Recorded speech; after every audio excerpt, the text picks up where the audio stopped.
Assalomu alaykum, hurmatli aziz obunachilar. Xudo xolasa navbatdagi obyektimiz ko'rsatib o'taman. Yoqsa like, yoqmasa dislike bosib kanalimizga yangi obuna bo'lib qo'yasizlar.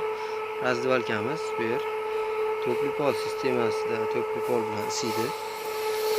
Bu tomonlarimiz dekorativ panel bo'lgan polni devorlarimiz. Mana shu holatda, mana shu ko'rinishda bo'lib turibdi, xudo xolasa. Bu tomonimizga shit o'rnatilgan avtomat.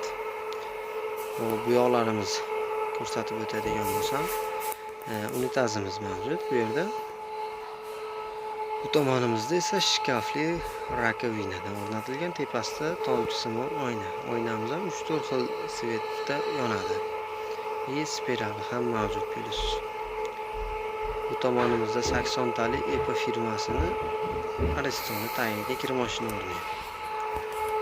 Semestitlarimiz qora rang qo'yilgan uynaga juda ham chiroyli turibdi. Svetlarimiz har xil yonib o'chadi. Mana shu ko'rinishda bo'lib turibdi. Pollarimiz matviy kafellangan.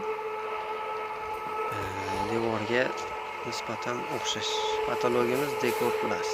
Vitechkamiz o'rnatilgan havoni tozalash uchun.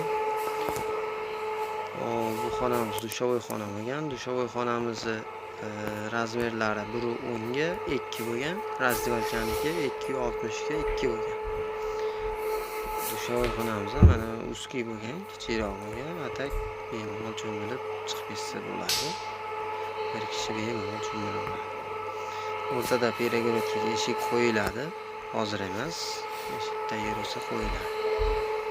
Mana shu holatda, mana shu ko'rinishda bo'lib turibdi. Yoqsa bittadan like bosib, bizni qo'llab-quvvatlab turasizlar, hurmatli obunachilar. Videomiz xato kamchiliklar uchun oldindan uzr so'rab qolaman.